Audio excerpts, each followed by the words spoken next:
Welcome back to Noggin Knowledge, your go-to destination for all things psychology. We've got a fascinating topic to delve into today, one that touches the lives of many, yet often goes unexplored.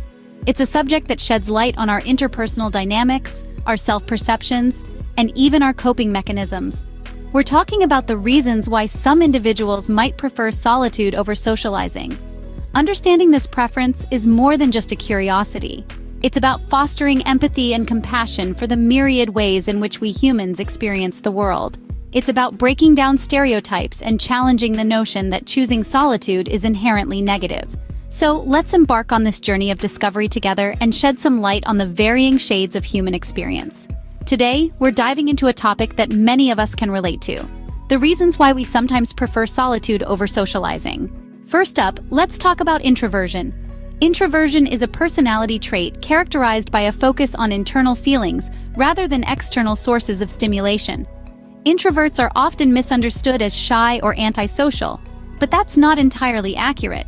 They simply find social interactions more draining than their extroverted counterparts and recharge through solitude. According to psychologist Carl Jung, who first coined the terms introvert and extrovert, it's not about being antisocial, but about where you draw your energy from. Introverts tend to draw energy from within, from their thoughts, feelings, and impressions. It's also important to note that introversion and extroversion exist on a continuum. That means you can be somewhere in the middle, known as an ambivert.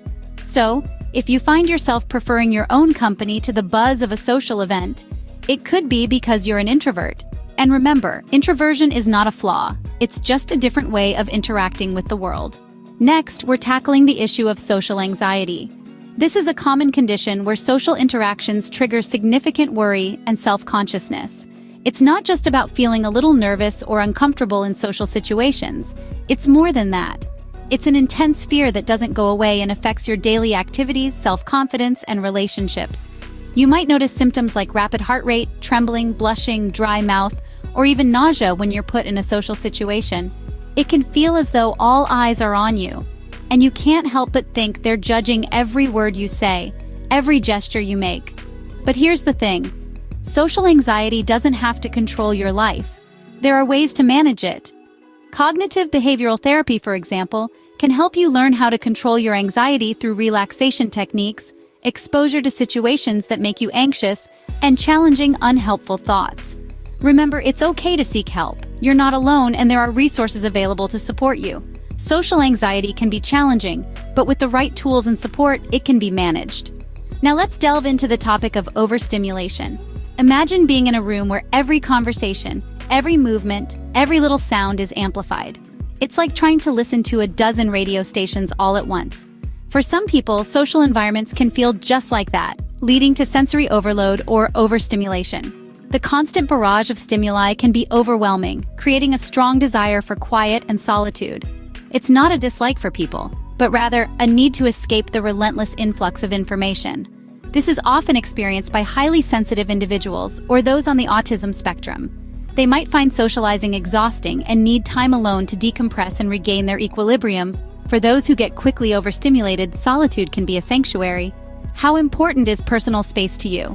A question that might seem trivial, but the answer to it holds profound significance. Personal space, an invisible boundary that we all carry around us, is integral to our comfort and well-being. It's a buffer that shields us from the world, allowing us to maintain our individuality and privacy. When this space is invaded, it can trigger feelings of discomfort, unease, and sometimes even anxiety. It's akin to someone trespassing on private property without permission. This invasion can occur in various forms, be it someone standing too close in a queue, an intrusive question, or even an unwelcome touch.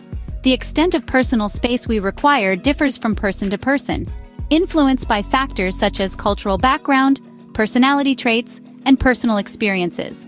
For some, a slight invasion might just cause mild discomfort, but for others, it could be a significant source of stress, leading to an aversion to social situations. So next time you find yourself in a social setting, be mindful of the personal space of others. Remember, respecting personal space is crucial in maintaining comfortable social interactions.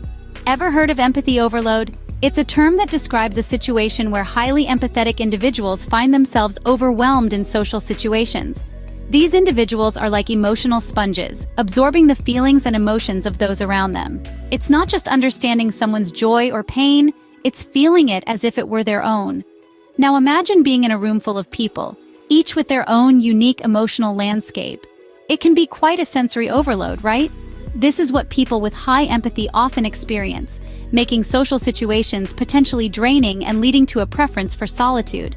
It's important to remember that while empathy is a wonderful quality that allows for deep connections with others, it can also lead to emotional fatigue if not managed well. Empathy is a gift, but it can also be a burden when it leads to emotional overload. Do you prefer deep, meaningful conversations over small talk? Some of us find small talk to be just that, small, trivial, and often unfulfilling. It can feel like a dance around the periphery of what really matters, a parade of pleasantries and weather forecasts. For those who crave depth, small talk can feel draining, even superficial. Now consider the alternative: deep conversations. These are the dialogues that dive beneath the surface, that explore ideas, philosophies, dreams, fears, and the complex maze that is human emotion. These conversations are rich, they're engaging, they stir the mind and spark the soul. But here's the catch: deep conversations aren't as common as small talk. They require a certain level of vulnerability, openness, and mutual trust. They can't be rushed or forced, and that can make social interactions challenging for those who yearn for depth and meaning in their exchanges. So, if you find small talk tedious and yearn for more profound discussions, know that you're not alone. Not everyone thrives in small talk, and that's perfectly okay. Ever felt the need to recharge alone after a long day?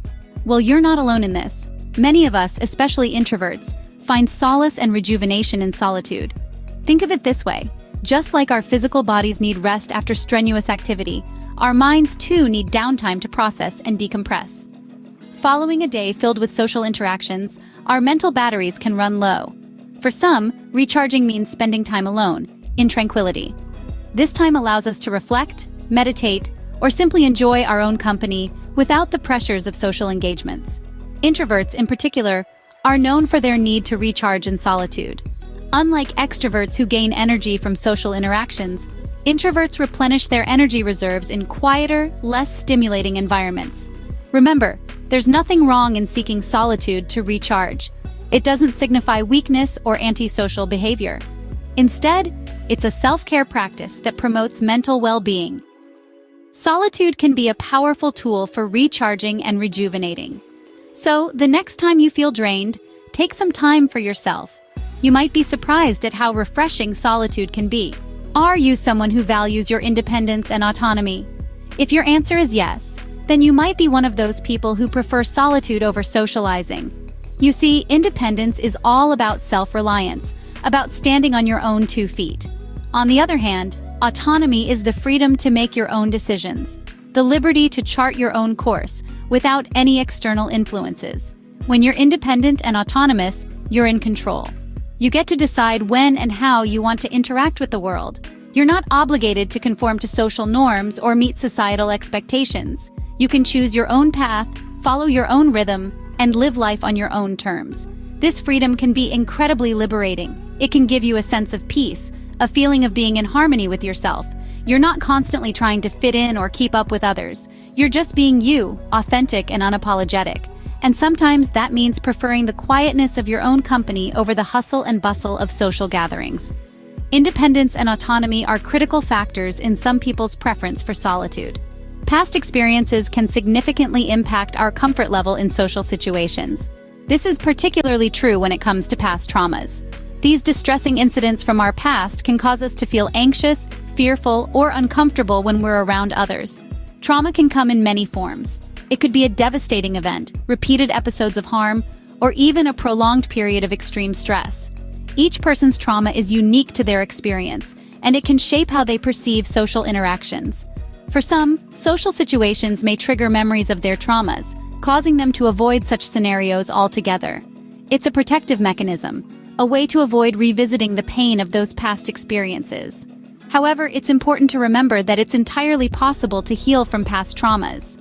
With the right support, such as therapy or counseling, individuals can work through their experiences, better understand their reactions, and progressively feel more comfortable in social settings. Healing from past trauma can help improve comfort in social situations. Fear of judgment or criticism can be a powerful deterrent from social situations. This fear often stems from a deeply ingrained belief that we are constantly being evaluated by those around us. It's like living under a magnifying glass where every move, every word is scrutinized. This can be incredibly stressful, leading many to prefer the safety and comfort of solitude. But here's the thing, this fear, it's often a fabrication of our minds, a distorted perception of reality. Most people are too focused on their own lives, their own fears, and insecurities to spend time judging others. It's important to realize that everyone makes mistakes. Everyone has flaws, and that's okay. It's part of being human.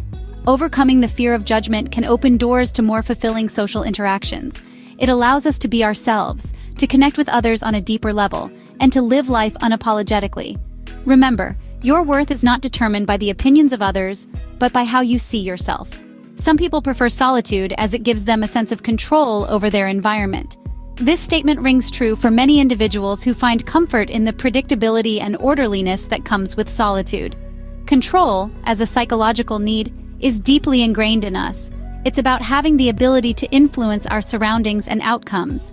In social situations, there are so many variables out of our control, from people's reactions, to the flow of conversation, to unexpected twists in events. For some, this unpredictability can induce stress and discomfort.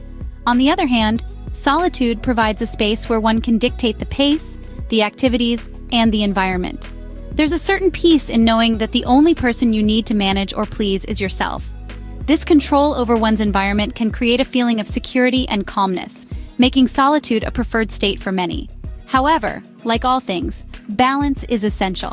While it's normal to seek control, it's also important to learn to navigate situations that are out of our control. After all, life is full of uncertainties. The need for control can sometimes lead to a preference for solitude. But remember, it's okay to step out of your comfort zone every now and then. Lastly, some people simply enjoy their own company. This might sound strange to those who thrive on social interaction, but for these individuals, solitude is a source of joy and fulfillment. They relish in the quiet moments, where they can engage with their thoughts, explore their own interests, or simply bask in the peacefulness that solitude can offer.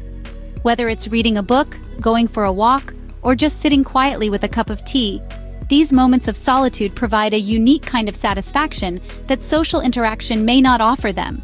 This is not to say they shun all social contact. Rather, they balance their social activities with periods of solitude to maintain their emotional health and personal well-being. It's important to remember that enjoying one's own company is not a sign of antisocial behavior, but a preference that should be respected. We hope this video has given you some insight into why some of us might prefer our own company over being around others. Whether it's due to introversion, social anxiety, or simply a love for solitude, there are numerous reasons why people might choose to spend time alone. Overstimulation, the need for personal space, empathy overload, a preference for deep conversations, the need to recharge, valuing independence, past traumas, fear of judgment, a need for control, or just enjoyment of one's own company. These are all valid experiences that can shape our social preferences. It's important to remember that everyone's experience is unique, and there's no one-size-fits-all when it comes to socializing. The key is to understand and respect each other's boundaries and preferences. Remember, everyone is different, and that's okay. Let us know in the comments if you can relate to any of these points. If you enjoyed this video, don't forget to give it a thumbs up and share it with your friends. It's a small act, but it helps us reach more people who might find this content valuable. For those who are passionate about psychology and understanding the intricacies of human behavior, our channel is a treasure trove of insights. It's your ticket to a world of fascinating psychological concepts. And to ensure you don't miss out on any new content, ring that notification bell. And if you haven't already, hit that subscribe button for more psychology insights. We thank you for joining us today. And until next time, keep exploring the wonders of your mind.